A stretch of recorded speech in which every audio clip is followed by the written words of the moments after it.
Boa noite! No De Olho na Saúde de hoje, nós iremos conversar com a doutora Camille Artuso. Ela vai deixar muitas informações sobre telas, estrabismo, uso de óculos, quando você deve levar o seu filho à primeira consulta oftalmopediátrica. Então, se você tem alguma dúvida sobre pediatria e oftalmologia, hoje é o dia de você tirar todas elas. Não sai daí. É daqui a pouquinho, 1 minuto, hein? Dá tempo de você ir buscar uma água e voltar. Fica aí.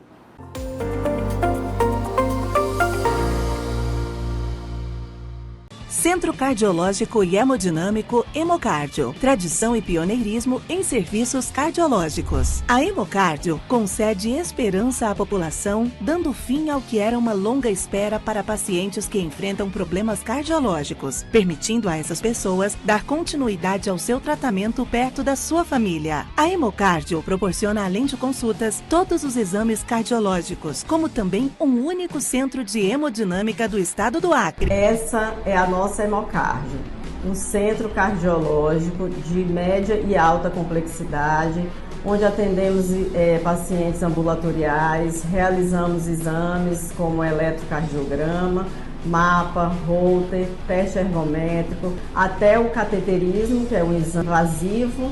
Hemocardio estará sempre cuidando do seu coração. Prevenir e controlar ainda é a melhor opção. Hemocardio, cuidando do seu coração.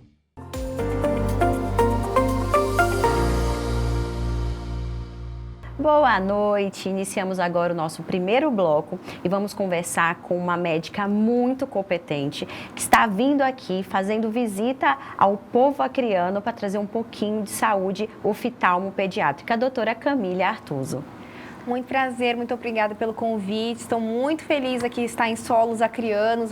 Todo meu esse prazer de conseguir te trazer aqui, gente. Ela veio outras vezes, mas com a agenda sempre lotada, fica um pouquinho difícil. Hoje eu consegui seduzi-la e ela chegou aqui com a gente para dar muita informação em saúde para vocês. E eu queria começar perguntando qual é a diferença do oftalmopediatra, que muita gente não sabe o que é, para o oftalmologista comum, geral. Então, Nauara, essa é uma questão muito importante, porque, infelizmente, muitas pessoas pensam que ir ao oftalmo geral é a mesma coisa que levar o filho ao oftalmopediatra, e é completamente diferente. Sim. A gente brinca que as crianças não são pequenos adultos. Existem doenças particulares da infância que o adulto não tem. Então, os olhos do oftalmologista geral nem sempre conseguem captar isso. Fora que, diferente do adulto, não tem como eu sentar a criança na cadeirinha e perguntar para ela: o que você está vendo lá na frente? Qual é aquela letra? Qual é aquela outra letra? Ou posicionar ela no rostinho, nos aparelhos, e ela conseguir ficar quietinha ali olhando. A consulta com o oftalmologista pediátrico é completamente diferente. A gente não precisa da cooperação da criança, a gente não precisa que ela fale ou que ela informe nada para a gente chegar ao resultado. Se ela precisa usar óculos, se ela está desenvolvendo bem a visão ou não. Então, existem diversas particularidades aí que só o oftalmologista pediátrico consegue detectar. Ótimo, vocês viram agora algumas imagens enquanto ela falava, mostrando um pouquinho de como é essa consulta. Então, eu queria que tu detalhasse um pouquinho mais para a gente, e eu queria que mostrasse novamente essas imagens para que você possa explicar e as pessoas consigam entender a realidade dentro do consultório, mesmo que nunca tenham ido. Bom, vamos lá. Quando o adulto chega no consultório, vamos fazer um comparativo aí para as pessoas entenderem bem. A primeira coisa que a gente vai testar no adulto é falar para ele falar as letrinhas. Só que a gente pode mudar isso. A gente vai fazer as crianças sentarem, fixarem objetos, ver se elas mantêm a atenção para determinado local. Além disso, a gente também vai fazer um dos testes que é o estrabismo. Quando a criança está enxergando bem, ela não vai ter o desvio nos olhos. Isso também é importantíssimo. Além disso, a gente também vai testar na criança se ela tem o fundo do olho estável, se a retina, a parte nobre da visão, está ok. E com isso a gente não precisa que ela fique quietinha, por exemplo. A gente consegue fazer o exame com a criança sentada, com brinquedos, direcionar o olhar para onde ela está vendo.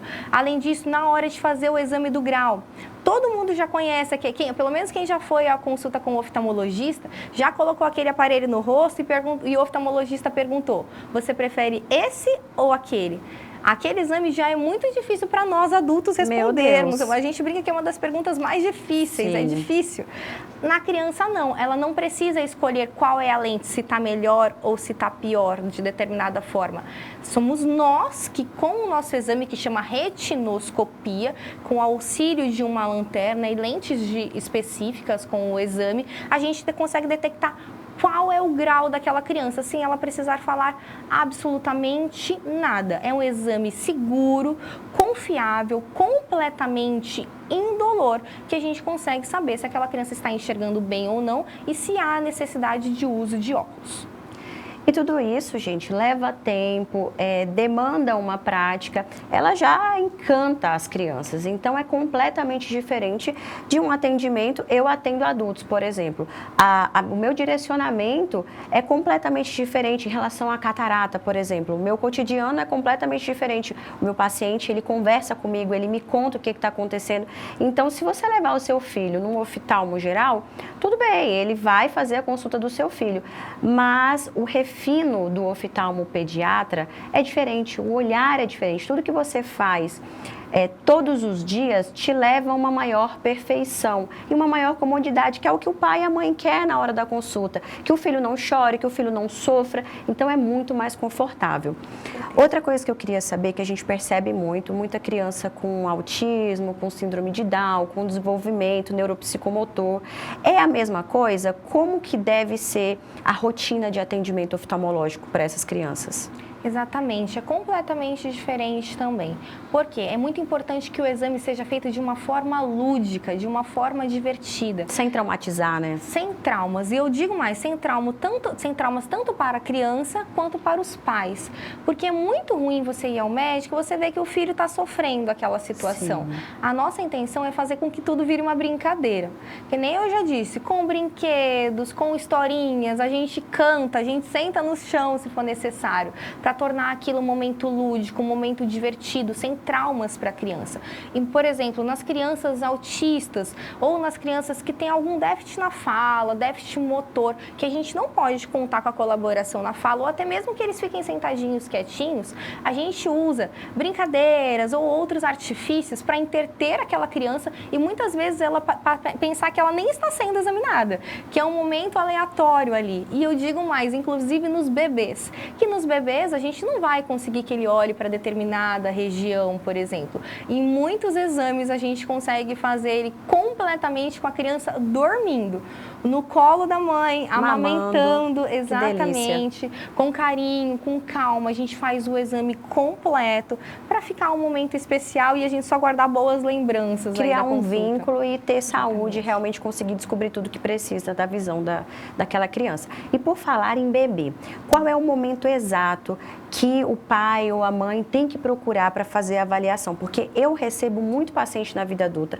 com sequelas, inclusive perdem a chance de enxergar bem, porque não foram no momento certo na consulta oftalmopediátrica. Qual é esse momento? Exatamente. Infelizmente, às vezes a gente já pega um paciente adulto que tem alguma doença oftalmológica que, se tivesse sido tratado ainda na infância, nós conseguiríamos resolver. Sim. Só que, infelizmente, o tempo passou e aquilo não é mais possível. O que é recomendado? Que a criança passe pelo teste do olhinho, que é um teste que a gente faz com um aparelho chamado oftalmoscópio, nas primeiras 72 horas de vida. Após isso, é importantíssimo uma avaliação com o oftalmologista pediátrico, que seria já a avaliação completa, com a dilatação das pupilas. Sim, eu sei que às vezes a gente assusta em pingar as gotinhas de colírio nos olhos do bebê, mas eu digo que é um exame confortável, a maioria das vezes eles não se incomodam com essas gotinhas. Essa primeira avaliação deve acontecer entre 6 meses e 1 ano de idade. E dentro dessa consulta, a gente já consegue fazer a avaliação geral da criança. Nós iremos medir a pressão do olho, fazer um mapeamento de retina, que é justamente olhar a parte interna do olho e ver grau, avaliar se aquele bebê já precisa de óculos. Agora, se o seu filho não fez o teste do olhinho ainda nas 72 horas de vida, o que infelizmente é muito comum aqui na região norte, muitas crianças acabam saindo da maternidade sem ter feito o teste do olhinho, é importantíssimo que você passe por uma consulta com o oftalmologista o mais breve possível. Existem diversas doenças oftalmológicas que podem acarretar a visão das crianças ainda no nascimento. E se descobertas de forma precoce, ainda no primeiro mês, a gente consegue restaurar a visão da criança. Perfeito. A ideia desse programa é ajudar o máximo possível quem está em casa a melhorar o cotidiano em relação à saúde. Então, vamos supor uma família que mora num município e que não tem nem oftalmologista, quanto mais pediatra. Essa família tem uma criança em casa. Como é que eu posso perceber que ela precisa de um óculos de correção, por exemplo? Quais são os sinais que eu posso perceber do meu filho? Alguns sinais são claros que os pais devem notar e, se notar, eles precisam levar imediatamente a criança ao oftalmologista. Quais são eles? A criança franze a testa para enxergar lá longe, para conseguir ver a televisão, o quadro na sala de aula. Ou então, o que é muito comum, elas aproximam o celular ou até mesmo o livro perto do rostinho para conseguir ver. Levantam do sofá para ir assistir a televisão lá de pertinho. Se elas coçam muito os olhos, também é um sinal de alerta. Ou se elas friccionam, apertam os olhinhos, ou então eles piscam em excesso. Tudo isso são sinais de alerta. E além disso, algo que a gente também tem que chamar bastante atenção é em relação ao desvio nos olhos. Qualquer tipo de estrabismo também precisa ser levado ao oftalmologista de urgência. Muitas pessoas pensam que isso é normal, mas em até determinado ponto isso pode ocorrer e a partir disso não, pode significar doenças presentes ali. Então esses sinais devem ficar alertas. Perfeito, isso é ótimo para quem está em casa já entender quando eu realmente preciso, já que eu não tenho tanto contato assim com o especialista. Exatamente. Nós estamos finalizando agora o nosso primeiro bloco e não saia daí, porque tem muito mais informação em saúde ocular e pediátrica para vocês. É logo mais.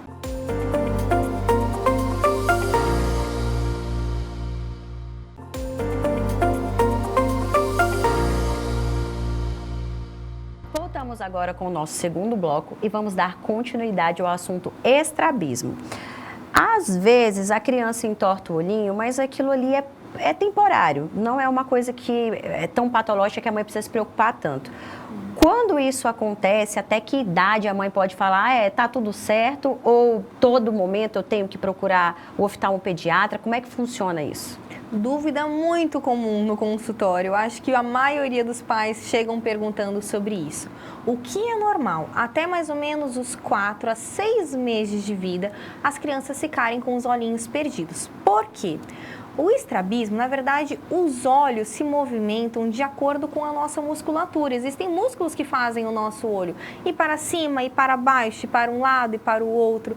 E do mesmo jeito que as crianças ainda não têm controle na musculatura do bracinho, da perninha, eles ainda não conseguem esticar o braço para pegar o que quer ou movimentar as perninhas para andar, eles também não conseguem ter controle na musculatura dos olhinhos, olhar para a direção que eles desejam.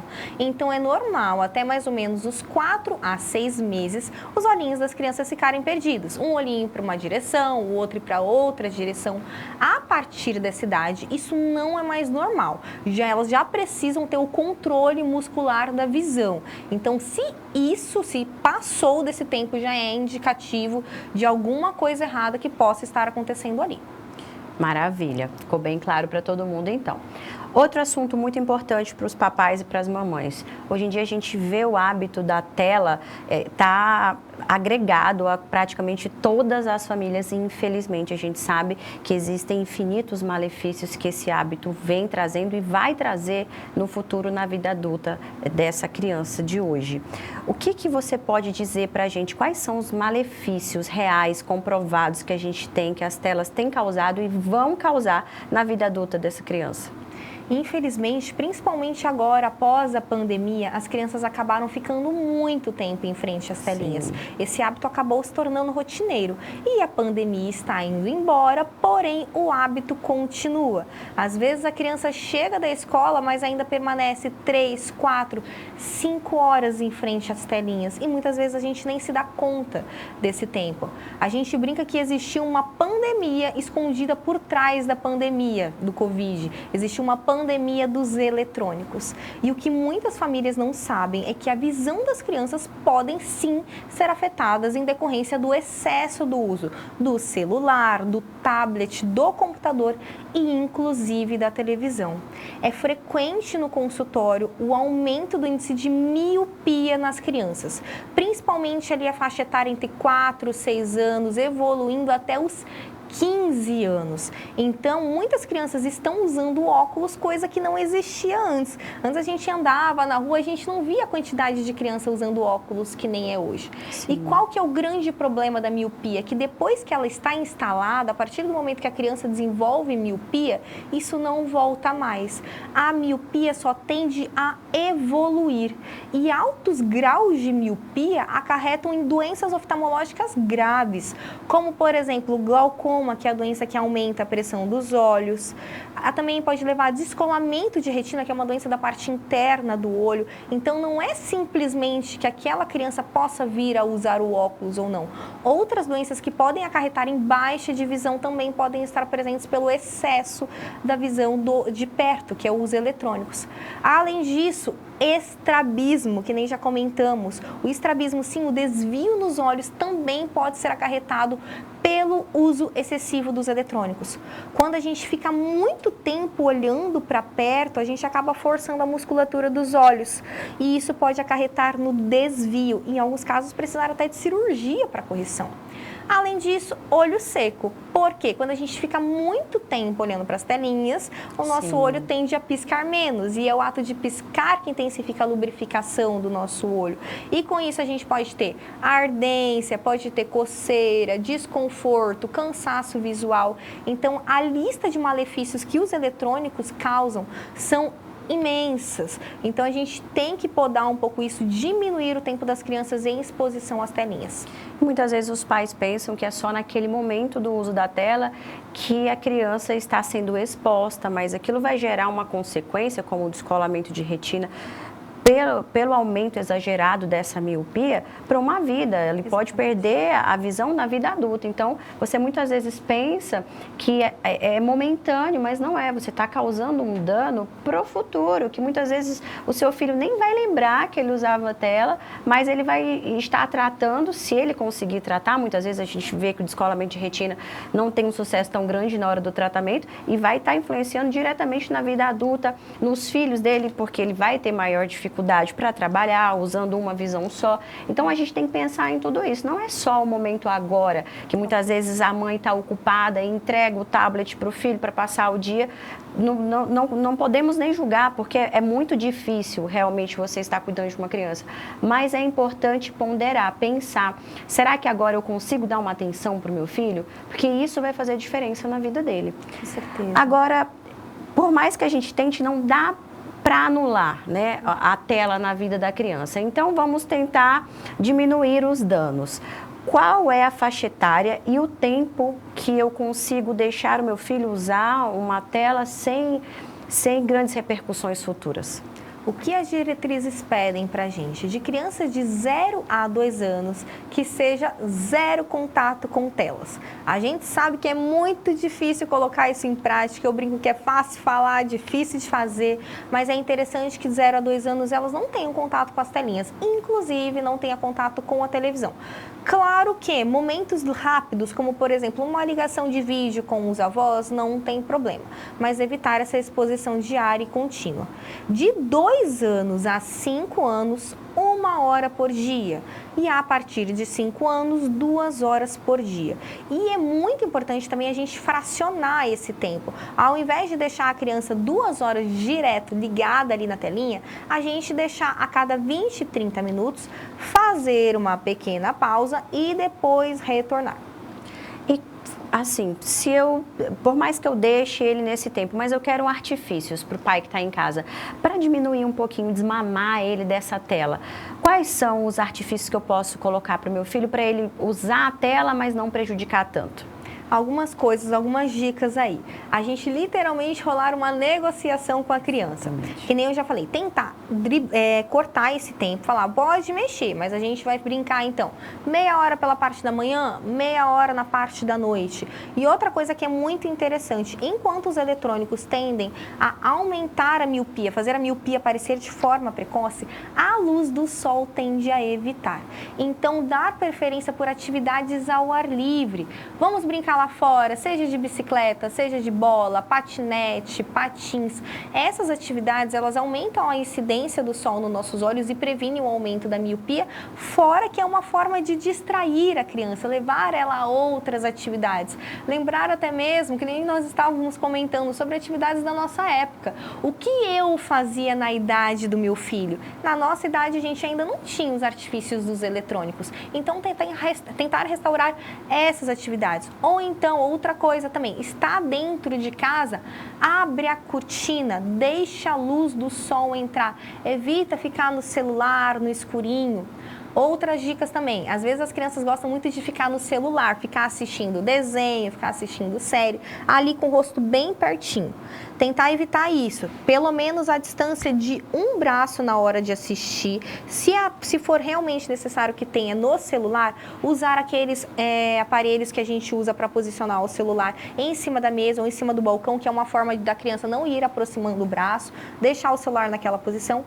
E sempre que, se possível, optar pela televisão do que o celular, que a televisão é sempre mais distante. Então, sempre o quanto mais longe, melhor. Exatamente. Então, muitas vezes, espelhar o jogo que seu filho faz no celular, na televisão, o jogo que seu filho está aqui no computador, que é mais próximo, à televisão também, porque você já dá uma distância maior e essa folga já ajuda com que ele não desenvolva tanto as consequências, tanto os malefícios que a tela pode causar. Perfeito. Uma coisa que eu acho muito importante a gente falar também é que a luz, gente, azul que vem do aparelho eletrônico, ela não causa só o problema no olho, ela causa ansiedade, ela causa insônia, ela causa depressão. Tudo isso vai mexer com o desenvolvimento do seu filho. Então, não é só uma questão de enxergar bem ou mal, de usar um óculos ou não, mas isso vai influenciar na vida dele mesmo. A gente está finalizando agora o nosso segundo bloco, mas vem mais informação por aí. Vamos falar de estrabismo no terceiro bloco, porque tem muito adulto que quer saber, que não sabe que existe tratamento também na vida adulta, mas a gente vai conversar um pouquinho sobre isso. É logo mais.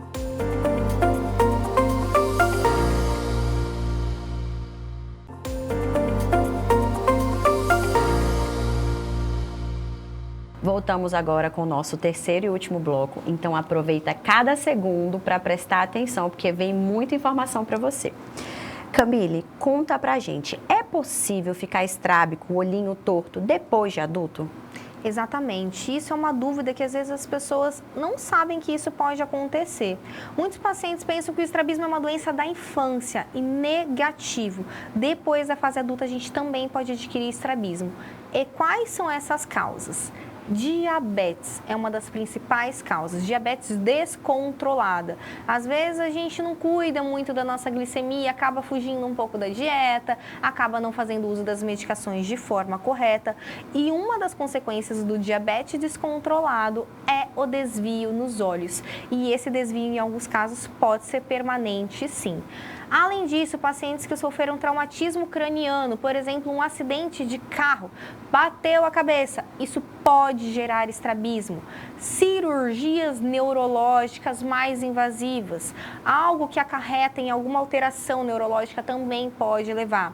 Convulsões, acidente vascular cerebral, o AVC, também são causas de estrabismo. E muitas vezes as pessoas não sentem nada, simplesmente elas acordam pela manhã e notam que os olhos estão desviados. E é muito comum, junto com o estrabismo, junto com os olhos desviando, as pessoas passarem a ter uma visão duplicada, nós chamamos de diplopia.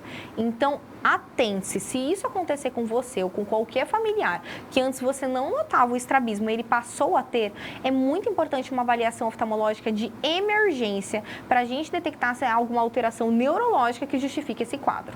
Perfeito. Muita gente também tem a ilusão de que o estrabismo depois, na vida adulta, se não foi tratado durante a infância, não tem solução. Eu tenho um olho torto, cresci assim, infelizmente eu estou estigmatizado e tenho que ficar assim. Isso é verdade? Não, isso é um mito, é uma mentira, na verdade. O estrabismo, eu estou aqui justamente para deixar isso bem claro a todos vocês, ele sempre tem tratamento, independente da idade. Seja desvio para fora, desvio para dentro, independente de qual seja o seu tipo de estrabismo, é possível correção. Não é só na fase da infância. Muitas vezes as pessoas pensam que eu não cuidei quando era pequenininho, eu não usei óculos, eu não usei o tampão, ou mesmo eu não fiz a cirurgia ainda durante a infância, então agora não tem mais corrigir. Não, gente, isso está errado. Ou às vezes a pessoa é até desestimulada a procurar ajuda. Os próprios familiares falam, não mexe com isso não, tá tudo bem. Só que realmente só quem tem o estrabismo, quem sente isso, sabe o quanto que isso incomoda. É muito comum, às vezes, a pessoa que tem o estrabismo não olhar o outro olho a olho ou estar sempre com a cabeça baixa. E isso gera muito desconforto, causa uma baixa da autoestima. Então, se você tem estrabismo, independente da sua idade, há sim possibilidade de correção, seja com 50 anos, 80, 90 anos. Se isso é uma vontade sua ou até mesmo um sonho, é possível a gente solucionar isso. Então, para deixar claro e tirar essa mística de vez, todo tipo de estrabismo é possível ser corrigido? Com certeza. Claro que para cada tipo de estrabismo há uma forma de tratamento. Independente da idade, Sim. A gente investiga qual é aquele tipo e iremos tratar para solucionar esse problema. E para quem está em casa, quais são as formas de tratar o estrabismo? Bom, queria até chamar uma foto nossa de um paciente que a gente operou recentemente. Esse querido paciente, ele teve uma melhora do estrabismo dele com cirurgia. No caso da cirurgia de estrabismo, é uma cirurgia segura, é uma cirurgia eficaz e é uma das formas da gente tratar. Nós usamos a técnica minimamente invasiva. É uma técnica que não deixa cicatriz, como vocês podem ver na imagem, não é possível ver cicatriz. A incisão, a entrada da cirurgia por baixo da pálpebra, o pós-operatório é confortável, porque o ponto fica escondido, a recuperação é muito rápida e, como vocês podem ver, o resultado é muito satisfatório. Além desse caso que resolvemos cirurgicamente, a gente também, para determinados tipos de estrabismo, é possível a correção com óculos. Também temos uma foto de um pacientezinho nosso, uma criança, que com o óculos correto, ou seja, com o óculos com o grau certo, ele consegue corrigir o desvio nos olhos. Por isso que é importantíssimo passar por uma avaliação com um especialista em estrabismo, pois nem sempre o oftalmologista geral saberá qual é o grau exato para a correção do seu desvio. Além disso, também existem umas lentes especiais que nós chamamos de lente com prisma, óculos com prisma, que também podem direcionar o olho para a posição correta. E uma coisa muito interessante que a gente não pode deixar de conversar aqui, na hora que muitas pessoas não sabem, é que existe a possibilidade de corrigir estrabismo com toxina botulínica. Ia te perguntar isso agora. Você estava falando de cirurgia, falando de óculos. E é uma técnica que muita gente usa para melhorar a autoestima em relação à estética e à face, mas agora pode melhorar, inclusive, o estrabismo, que é incrível. Fala pra gente sobre isso. Esse assunto é muito legal, porque o que muitas pessoas não sabem, de novo, é que o Botox, a toxina botulínica, foi inventada por um oftalmologista. E, na verdade, um oftalmologista especialista em estrabismo, justamente para tratar o estrabismo. E ele tem um efeito muito bom para determinados tipos de estrabismo. E diferente das ruguinhas, que normalmente a gente tem que injetar no paciente de 6 em 6 meses, fazer aquele tratamento repetidas vezes, no estrabismo não. O estrabismo, o Botox, é um tratamento definitivo. No máximo, em 2 aplicações, a gente já consegue solucionar o estrabismo do paciente só dessa vez. E não vai precisar ficar repetindo a aplicação em outros momentos. Então, é uma técnica pouco dolorida para o paciente, a gente não vai ter que fazer uma cirurgia, é muito menos invasivo. Recuperação super rápida. No outro dia o paciente já está indo trabalhar como se nada tivesse acontecido. Ótimo. E a recuperação é ótima. Então, assim, para determinados tipos de estrabismo, o Botox é maravilhoso e tem uma resolução ótima. Quais são os tipos de estrabismo que eu vou me beneficiar mais com o uso do Botox? Principalmente os estrabismos que os olhos desviam para dentro. Tem pacientes que desviam para fora e o benefício não é tão intenso. Há aqueles pacientes que também adquiriram o estrabismo na fase adulta, normalmente tem uma resposta ótima ao Botox. E existe um estrabismo muito interessante, que é o estrabismo em decorrência do uso excessivo de eletrônicos, que ele também tem uma resposta muito boa ao uso da toxina botulínica. Então, por isso que é muito importante, repito, uma avaliação com um especialista em estrabismo para a gente indicar se o seu caso é cirúrgico, com toxina botulínica, se é o uso do óculos e a gente chegar a qual é o melhor tipo de tratamento para o seu caso. Muita gente está em casa, a gente falou sobre oftalmopediatria aqui, falou sobre o estrabismo, mas as pessoas muitas vezes não conseguem ligar. Você também opera os adultos que têm estrabismo, não é isso? Exatamente. Lá no Hospital Oftalmológico Veloso, agora aqui em Rio Branco, no Acre, tem até uma fotinha nossa já operando aqui na cidade. Nós realizamos a cirurgia de estrabismo e, inclusive, aqui a gente já realiza a técnica minimamente invasiva. Então, os pacientes saem com um conforto pós-operatório muito bom, resultado satisfatório, e é bem interessante passar por essa avaliação e, se for necessário, a gente indicar a cirurgia, sim. Infelizmente, estamos finalizando o nosso programa. Eu estou encantada. Por mais que eu faça parte do universo da oftalmologia, é sempre bom ter informações novas e de uma subespecialidade maravilhosa que cuida dos nossos pequenos. Eu queria que você se despedisse dos nossos telespectadores e dissesse aonde que a gente encontra, como é que eu faço para marcar uma consulta, porque certamente quem está em casa está interessado em saber. Eu que agradeço pelo convite, adorei o nosso bate-papo. Acho que é muito importante a gente levar essa informação de qualidade para os pacientes, porque infelizmente muitas vezes elas não têm conhecimento que esses problemas podem ser sim solucionados. Então eu venho uma vez por mês aqui para a cidade do Acre, é sempre um prazer estar aqui com vocês e estou realizando atendimentos no Hospital Oftalmológico Veloso. Para agendamento é só entrar em contato com a nossa equipe e eu espero você e a sua família por lá. Ótimo, a gente vai deixar o Instagram da doutora Camille Artuso aqui embaixo, tá? Caso vocês queiram conversar um pouco mais com ela, tirar alguma dúvida, ela é muito ativa nas redes sociais. E eu me despeço de vocês nessa quinta-feira maravilhosa, com muita informação, tanto para vocês quanto para a criançada que está aí em casa. Um beijo grande e até a próxima quinta-feira com mais informação.